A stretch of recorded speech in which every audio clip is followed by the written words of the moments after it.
오늘 여러분들과 함께 나눌 말씀의 제목은 하나님 나라의 연속성입니다. 세상 나라는 사람이 주인입니다.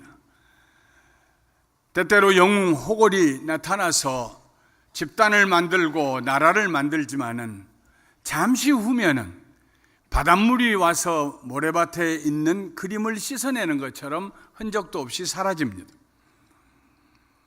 세상의 역사에는 그러므로 연속성이 없습니다. 그러나 하나님의 나라에는 연속성이 있습니다. 하나님이 주인이시기 때문입니다. 하나님이 영원하시기 때문입니다.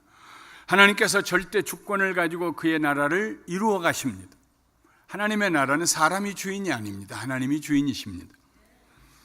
예수님 믿는 사람들을 체포하기 위하여 다메섹으로 가던 길에 바울이 예수님을 만났습니다. 그리고 예수님의 부르심을 받고 그의 제자가 되었습니다. 그때로부터 바울은 25년 이상을 주님과 동행하며 복음을 전했습니다. 말할 수 없는 고통을 당하고 매를 맞고 돌에 얻어맞기도 하고 바다가 파선되어서 물에 빠져 바다에 고기밥이 되었는가 싶은 적도 2번이나 있었고, 그러나 그는 예수님을 사랑하고 하나님의 나라를 세우기 위해서 목숨을 내걸고 복음을 전했습니다. 시간이 지날수록 핍박은 더욱 심해졌습니다. 로마 황제와 정부가 조직적으로 핍박을 하기 시작했습니다. 많은 성도들이 순교를 당했습니다. 바울 자신도 그가 순교할 날이 얼마 남지 않았다는 사실을 직감하고 있었습니다. 바울은 로마에 갇혀있는 상태에서 2번째이자 마지막 편지를 디모데에게 보냈습니다. 이 마지막 편지에서 바울은 유언과 같은 말씀을 기록하고 있습니다. 내 아들아, 그러므로 너는 그리스도 예수 안에 있는 은혜 가운데서 강하고 또 내가 많은 증인 앞에서 내게 들은 바를 충성된 사람들에게 부탁하라. 그들이 또 다른 사람들을 가르칠 수 있을 것이다. 디모데야, 강해라. 디모데는 아주 남성다운 그런 성품을 가지지 않았습니다. 좀 유약했습니다. 외할머니와 어머니 아래서 자랐습니다.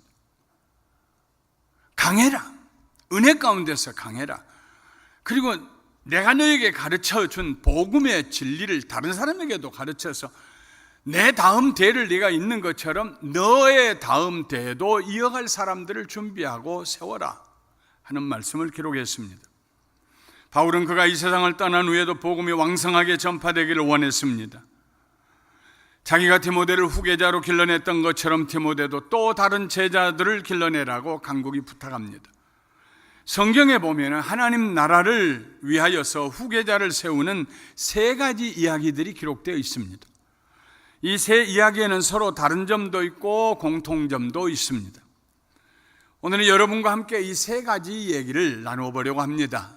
첫 번째 이야기는 모세가 여호수아를 후계자로 세우는 이야기입니다. 모세는 하나님 앞에서 그의 삶 중에서 오직 한 번 실수를 했습니다. 그 일은 느비딤 골짜기에서 일어났습니다. 광야에서 며칠째 물을 마시지 못한 이스라엘 백성들이 우리를 목말라 죽이려고 하느냐고, 아주 죽이려고 작정했냐고, 그래서 이 광야로 데리고 왔느냐고 모세에게 원망하며 대들었습니다. 어떤 사람은 모세를 치려고 이미 손에 돌을 들고 있기도 했습니다. 그때 모세의 간구하는 기도 소리를 들으시고 하나님께서 이렇게 말씀하셨습니다. 백성 앞을 지나서 이스라엘 장로들을 데리고 나일강을 치던 내 지팡이를 손에 잡고 가라.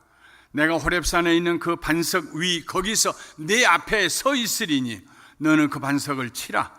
그것에서 물이 나오리니 백성이 마시리라. 너를 인도하는 그 반석 위에 그 바위, 큰 바위 위에 내가 서 있을 것이니 내 손에 그 지팡이를 가지고 와서 그 바위를 쳐라. 그리하면 그 바위에서 물이 나와서 백성들이 마시게 될 것이다. 그런데 민수기 20장에 보면 모세가 반역한 너희여 들을지어다.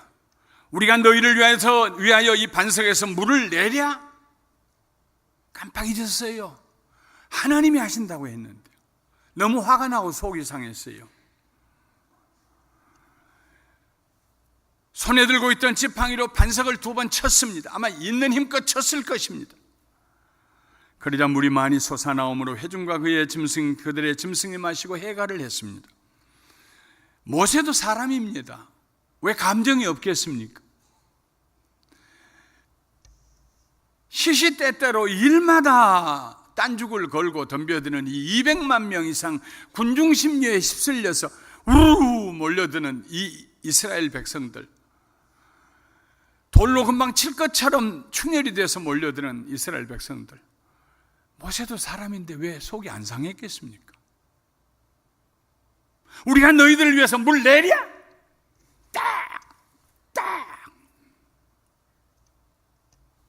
그런데 그 반석 위에 누가 서 계십니까? 하나님이 서 계십니다. 목마른 그의 백성들에게 물을 주시기 위해서 하나님이 서 계십니다. 모세가 잠시 잊어버렸습니다. 모세의 분노가 하나님을 슬프시게 했습니다. 하나님께서 모세와 아론에게 이렇게 말씀하십니다. 여호와께서 모세와 아론에게 이르시되 너희가 나를 믿지 아니하고, 다른 말로 하면 너희가 나를 의식하지 아니하고 이 말입니다. 이스라엘 자손의 목전에서 내 거룩함을 나타내지 아니한 고로 너희는 이 회중을 내가 그들에게 준 땅으로 인도하여 드리지 못하리라. 내가 약속한 가나안 땅으로 인도하여 드리지 못하리라. 평생 살면서 나는 딱 한 번 하나님 앞에 딱 한 번 실수했습니다 하는 사람이 역사상 몇 명이나 되겠습니까? 하나님 앞에서 모세는 완전하고 겸손한 사람이었습니다. 그러나 오직 이 한 가지 실수로 인하여 그는 가나안 땅에 들어갈 수가 없었습니다. 그의 나이 80에 이스라엘 민족을 애굽에서 구원하여 내는 사명을 받았고, 그 사명을 감당하여 120세가 될 때까지 40년 동안 이스라엘 백성들을 광야에서 인도했습니다. 비록 그의 나이 120세였지만 광야의 뜨거운 햇볕과 모래바람에도 불구하고 모세의 시력이 흐려지지 아니하였고 기력이 쇠하지 아니하였습니다. 나이가 120이 됐는데 모세는 백내장 수술도 안 받았단 말입니다. 아직도 얼마든지 이스라엘 백성들을 데리고 가나안 땅에 들어갈 수 있는 힘이, 지혜가 그에게 남아 있었습니다. 그래서 모세가 하나님께 이렇게 간구했습니다. 모세의 심정이 되어서 우리 한번 같이 신명기 3장 25절부터 28절에 있는 말씀 한 목소리로 읽어보겠습니다. 시작. 구하옵나니 나를 건너가게 하사 요단 저쪽에 있는 아름다운 땅, 아름다운 산과 레바논을 보게 하옵소서 하되, 여호와께서 너희 때문에 내게 진노하사 내 말을 듣지 아니하시고 내게 이르시기를 그만해도 족하니 이 일로 다시 내게 말하지 말라. 너는 비스가 산 꼭대기에 올라가서 눈을 들어 동서남북을 바라고 내 눈으로 그 땅을 바라보라. 너는 이 요단을 건너지 못할 것임이니라. 너는 여호수아에게 명령하고 그를 담대하게 하며 그를 강하게 하라. 그는 이 백성을 건너가서 네가 볼 땅을 그들이 기업으로 얻게 하리라 하셨느니라. 하나님께서 여호수아를 모세의 후계자로 삼으셨습니다. 여호수아는 광야 생활 40년 동안 모세 곁에서 시중을 들고 사역을 도왔던 모세의 아들과 같은 젊은이입니다. 우리는 모세가 왜 가나안 땅에 꼭 들어가고 싶어 했는지 그 이유를 두 가지로 압축하여 추측해 볼 수 있습니다. 하나는 순수한 마음으로 정말로 꿈에 그리던 적과 꿀이 흐르는 아름다운 땅을 보고 싶었을 것입니다. 걸어보고 싶었을 것입니다.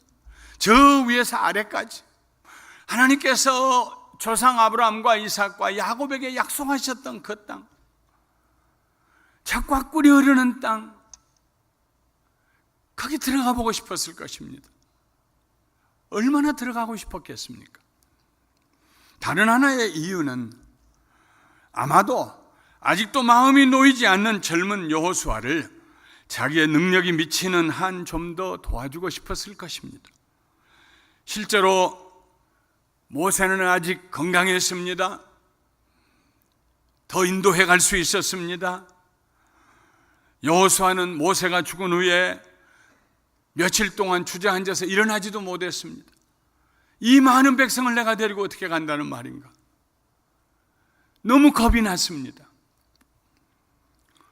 목이 곧고 고집센 백성들 데리고 가나안 땅에 들어갈 일이 너무나 두려웠습니다. 그때 하나님께서 두 가지 일을 하십니다. 하나는 모세를 향하여서 너의 사명은 여기까지다 하고 분명한 줄을 그었는 일을 하셨고, 다른 하나는 여호수아를 향하여서 일어나라, 강하고 담대하라 하고 용기를 주시는 일이었습니다.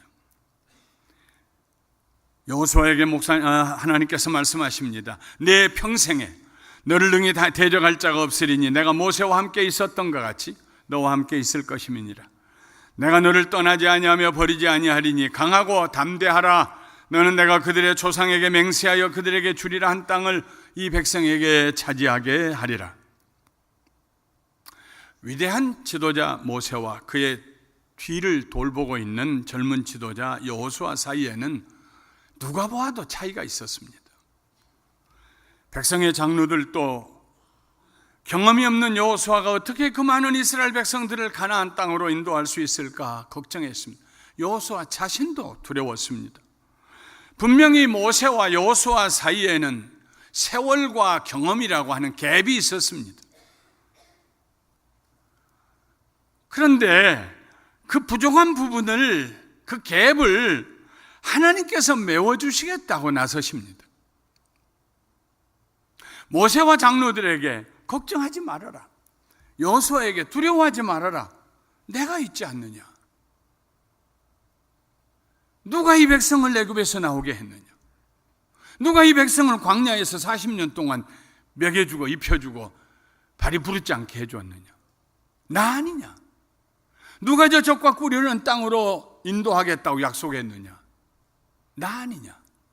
내가 하리라. 하나님이 역사의 주인이십니다. 하나님께서 책임지십니다. 실제로 하나님께서 함께 하실 때 여호수아는 담대하게 일어나서 가나안 땅을 다 점령하고 12지파들에게 공평하게 분배해 주었습니다. 두 번째는 선지자 엘리야가 엘리사를 후계자로 삼은 이야기입니다. 엘리야는 성격이 불같은 지도자였습니다. 하나님을 향한 열심이 그 누구보다도 뜨거웠습니다. 하나님이 백성들이 하나님 떠나서 우상을 숭배합니다. 하늘문 닫고 비 내리지 말아주세요. 엘리야의 기도에 하나님이 응답하셔서 3년 반 동안 그 땅에 비가 안 내렸습니다. 갈멜산에서 엘리야가 두 손을 들고 이스라엘의 하나님 어디 계시나이까 하고 부르짖어 기도할 때 하늘로부터 불이 내려와서 엘리야가 쌓은 제단과 그 제물과 두 주변에 흐르는 물을 다 태워버렸습니다. 그날 엘리야는 바알 선지자 450명과 아세라 선지자 400명을 붙잡아다 다 죽였습니다. 그리고 나서 무릎 사이에 얼굴을 파묻고, 무릎 사이에 얼굴을 파묻었다는 것은, 무릎을 꿇고 무릎 사이에 얼굴을 파묻었다는 것은 간장이 끊어질 만큼 간절히 기도했다는 것을 말합니다. 하나님께 7번을 기도했습니다. 하나님, 하늘 문을 여시고 긍휼히 여기사 이 땅에 비를 내려 주시옵소서. 하나님께서 엘리야의 기도를 들으시고 이스라엘 온 땅과 주변 나라들에 비를 내려 주셨습니다. 이제야 우상을 섬기는 세력들과 힘겹게 싸우던 그 지긋지긋한 싸움이 끝나는 것 같았습니다. 줄기차게 내리는 빗줄기 사이로 엘리야는 허리를 단단히 동여매고 왕의 수레 앞에서 16마일의 진흙탕 길을 뛰어갑니다. 왜 진흙탕 길이냐면은 그 이스라엘 골짜기, 거기는 평지입니다. 돌 하나도 주울 수가 없습니다. 땅이 얼마나 비옥한지.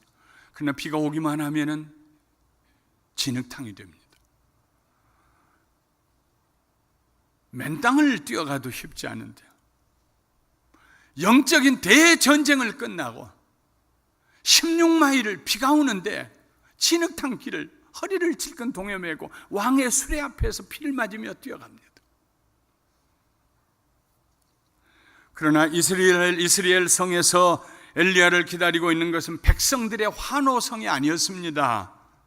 조용한 가운데 이스라엘의 우상 숭배를 앞장서서 이끌어갔던 두로와 시돈 왕의 딸로서 아합 왕의 아내가 된 왕후 이세벨이 엘리야를 죽이겠다고 맹세하고 기다리고 있는 서슬이 펄은 협박뿐이었습니다. 내가 내일 이맘때에는 반드시 엘리야 네 생명을 저 사람들 중 저 갈멜산에서 죽은 바알의 선지자와 세라의 선지자들 중에 하나와 같게 되게 하리라. 그렇게 하지 아니하면 신들이 내게 벌 위에 벌을 내림이 마땅하니라.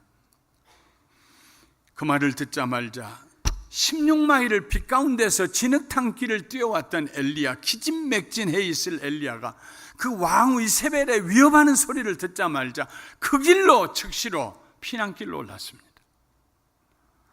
적당히 도망을 가다가는 이세벨이 보낸 자객들에게 목숨을 잃을지도 모릅니다. 그 당시에 남한국 유다와 북한국 이스라엘의 왕족들이 서로 혼인관계를 맺고 있었기 때문에 이세벨이 부탁을 하면 남한국 유다 왕들도 거절할 수 없을 것입니다. 그 부탁을. 남한국 유다도 안전한 곳이 아닙니다. 그래서 엘리야는 유다의 최남단에 있는 부엘세바까지 선걸음에 도망을 갔습니다. 갈멜산에서 부엘세바까지 거리는 120여 마일입니다. 193km, 한국 리수로 거의 500리입니다. 그것도 모자라서 엘리야는 종을 부엘세바에 남아있게 하고 자기는 혼자 아무도 모르는 광야 깊은 데로 하룻길을 더 걸어 들어갑니다. 그리고 로뎀나무 아래에 털썩 주저앉았습니다. 나무라고 해봐야 2m 내지 3m의 크기, 이파리가 넓어서 그늘을 지어주는 것도 아닙니다. 이파리는 침엽수처럼 가늘고 좁습니다. 그 밑에 주저앉아서 하나님 앞에 울부짖었습니다. 여호와여, 넉넉하오니 지금 내 생명을 거두시옵소서. 나는 내 조상들보다 낫지 못하나요? 괜히 쓸데없이 한번 난척해봤는데요, 하나님. 아무것도 아닙니다. 되돌이표입니다. 죽여주세요. 여기서 내 인생 끝나게 해주세요. 지쳤습니다. 너무 지쳤습니다. 목숨 걸고 우상 숭배자들과 대결했던 모든 수고와 노력이 물거품이 되었습니다. 이쯤에서 삶을 끝내고 싶었습니다. 울부짖던 엘리야가 지쳐서 잠이 들었습니다. 그때 하나님께서 천사를 보내어서 엘리야를 만져주십니다. 그리고 깨어난 엘리야에게 천사가 가지고 온 떡과 물을 주어서 먹고 마시게 합니다. 다시 잠들었습니다. 쉬게 하셨어요. 한참 잠들고 난 다음에 다시 천사가 깨어나게 해서 떡과 물을 먹고 마시게 했습니다. 그리고 하나님께서 충분한 휴식과 양식을 취한 엘리야를 호렙산으로 부르십니다. 호렙산에서 엘리야를 만나신 하나님께서 엘리야에게 세 가지의 중요한 사명을 주십니다. 하나는 아람의 군대장관 하사엘에게 가서 기름을 부어 아람 왕을 세우는 일이고, 다른 하나는 예후 군대장관, 북왕국 이스라엘의 예후 군대장관에게 기름을 부어 북왕국 이스라엘의 왕이 되게 하는 일이었고, 세 번째의 일은 엘리사를 그의 후계자로 세우는 일이었습니다. 하나님께서 말씀하셨습니다.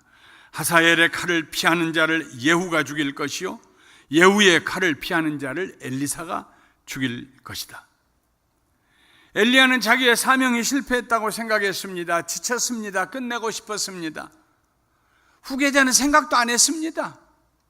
근데 하나님께서는 끝까지 하나님 자신이 아합 왕의 집을, 우상 숭배하는 아합 왕의 집을 뒤집어 놓겠다고 맹세하십니다. 그리고 무책임하게 하나님의 역사 현장에서 사라지려고 했던 엘리사를 명하십니다. 사밧의 아들 엘리사에게 기름을 부어 너를 대신하여 선지자가 되게 하여라. 사밧의 아들 엘리사는 소 24마리를 앞세워서 밭을 갈고 있던 전형적인 부잣집 아들이었습니다. 옛날 한국에서 소 한 마리로 논밭을 가는 그 집은 부자입니다. 그 집은 머슴도 있습니다. 그런데 엘리사네 집은요, 소를 한 마리가 아니라 두 마리가 아니라 24마리를 앞에 세우고 쟁기질을 했어요. 밭을 갈았어요. 그러나 엘리야가 자기의 겉옷을 그에게 벗어 던지는 순간에 하나님의 성령의 기름 부으심이 엘리사에게 임하였고, 엘리사는 모든 것을 다 버려두고 엘리야를 따르기 시작합니다. 훗날 엘리야의 후계자로 부르심을 받은 엘리사는 그의 스승 엘리야보다 훨씬 더 많은 일을 했습니다. 하나님께서 엘리야에게 맡겨주신 세 가지 사명 가운데 두 가지는 엘리사가 이루었습니다. 엘리야는 그의 후계자로 엘리사를 세우는 일만 했고, 엘리사가 훗날에 아람의 군대장관 하사엘에게 기름을 부어가지고 왕을 삼았습니다. 아람 왕을. 북왕국 이스라엘의 군대장관 예후에게 기름을 부어 왕을 삼은 사람은 엘리야가 아니고 엘리사입니다. 하나님의 나라는 역사성이 있어요. 지속성이 있어요. 하나님의 세운 계획을 내가 다 할 필요는 없어요. 엘리야에게 약속하시고 명령하신 3가지 하나님의 명령 중에 2가지는 엘리사가 했습니다.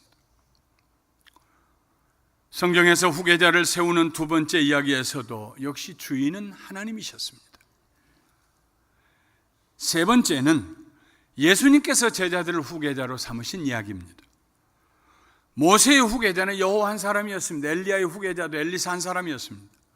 그러나 예수님께서 시작하신 일, 곧 죄인들을 불러 회개하게 하시고 하나님의 자녀가 되게 하시는 일을 맡기시는 후계자들은 여러 명의 제자들이었습니다. 그 중에는 여러분과 저도 포함이 되어 있습니다.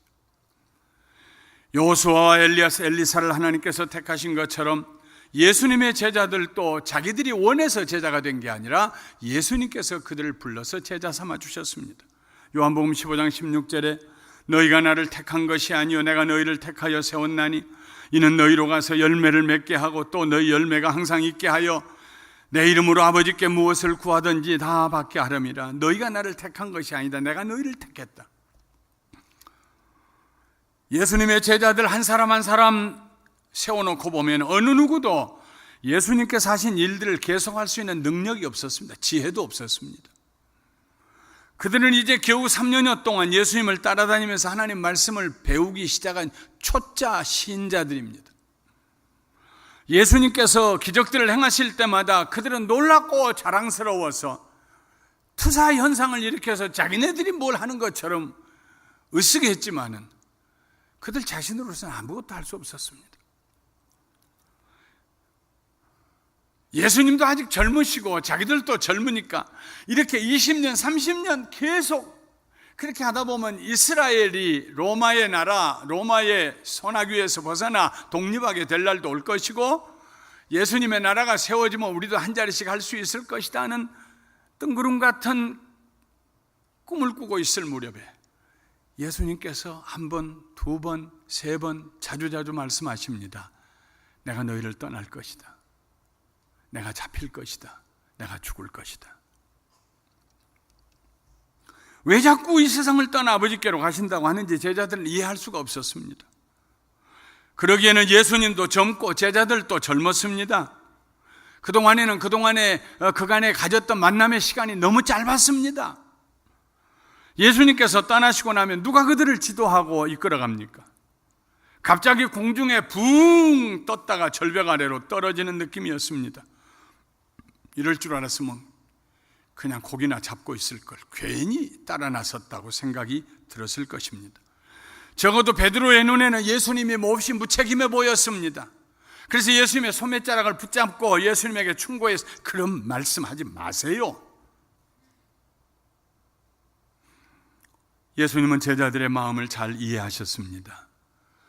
그래서 요한복음 14장에 보면 2번이나 예수님께서 제자들을 안심시켜 주시는 말씀이 있습니다. 먼저 14장 1절부터 3절 우리 한 목소리로 같이 읽어보겠습니다. 너희는 마음에 근심하지 말라. 하나님을 믿으니 또 나를 믿으라. 내 아버지 집에 거할 곳이 많도다. 그렇지 않으면 너희에게 일렀으리라. 내가 너희를 위하여 거처를 예비하러 가노니 가서 너희를 위하여 거처를 예비하면 내가 다시 와서 너희를 내게로 영접하여 나 있는 곳에 너희도 있게 하리라. 걱정하지 말아라. 하나님 믿으니 나 또 믿어라. 내가 너희에게 올 것이다. 잠시 내가 빈 그 자리를 성령님이 오셔서 채워주실 것이다. 내가 내 아버지에게 그렇게 기도했다. 요한복음 14장 16절부터 18절 말씀 함께 읽어보겠습니다. 내가 아버지께 구하겠으니 그가 또 다른 보혜사를 너희에게 주사 영원토록 너희와 함께 있게 하리니 그는 진리의 영이라. 세상은 능히 그를 받지 못하나니 이는 그를 보지도 못하고 알지도 못함이라. 그러나 너희는 그를 아나니 그는 너희와 함께 거하시며 또 너희 속에 계시겠음이라. 내가 너희를 고아와 같이 버려두지 아니하고 너희에게 오리라. 제자들을 위로하시고 안심시키신 예수님은 제자들에게 위대한 사명을 맡겨주십니다. 우리가 어떻게 그런 일을 할 수 있어요?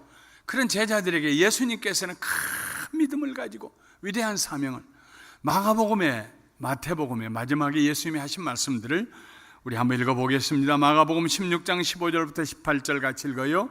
또 이르시되 너희는 온 천하에 다니며 만민에게 복음을 전파하라. 믿고 세례를 받는 사람은 구원을 얻을 것이요 믿지 않는 사람은 정죄를 받으리라. 믿는 사람에게는 이런 표적이 따르리니 곧 그들이 내 이름으로 귀신을 쫓아내며 새 방언을 말하며 뱀을 집어올리며 무슨 독을 마실지라도 해를 받지 아니하며 병든 사람에게 손을 얹은 즉 나으리라 하시더라. 너희는 온 천하에 다니며 만민에게 복음을 전파해라. 온 천하에게, 만민에게. 그들에게 한계를 두지 않으셨습니다. 마태복음 28장에 있는 말씀 20절부터 18절부터 20절 말씀 같이 읽겠습니다.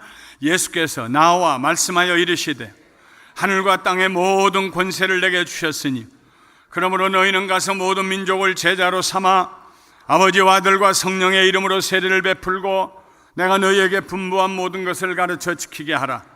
볼지어다 내가 세상 끝날까지 너희와 항상 함께 있으리라 하시니라. 이런 거대한 사명을 주실 때만 해도 과연 제자들이 그런 일을 감당할 수 있을지 아무도 장담할 수 없었습니다. 그러나 성령님이 그들에게 임하실 때 예수님의 약속의 말씀처럼 제자들은 예수님보다 더 큰 일을 했습니다. 예수님은 유대와 갈릴리 지역에 머물러 계셨지만 제자들은 세계로 퍼져나가서 복음을 전했습니다. 말씀을 마치겠습니다. 하나님의 나라를 세우시고 확장시키시기 위해서 후계자를 세우실 때에 언제나 하나님 자신이 택하셨습니다. 그리고 하나님께서 세우신 후계자들은 한 번도 하나님을 실망시킨 적이 없었습니다. 하나님이 세우셨기 때문입니다. 여호수아는 가나안 땅으로 이스라엘 백성들을 인도하였고 엘리사는 우상 숭배하는 아합 왕조를 몰락시키고 하나님의 영광을 드러냈습니다. 그리고 예수님께서 택하신 제자들은 로마를 뒤집어 놓았습니다. 하나님께서는 지금도 하나님 나라를 위해서 하나님의 지도자를 세우시기를 원하십니다. 사람의 나라라면 사람이 세우겠죠. 하나님의 역사는 계속됩니다. 새하늘과 새 땅이 이루어지고 예수께서 만왕의 왕으로 재림하실 때까지 하나님의 역사는 계속됩니다. 우리 감사하는 교회를 통해서도 10년, 30년, 70년, 100년, 200년 계속해서 하나님의 나라가 계속될 줄 믿습니다.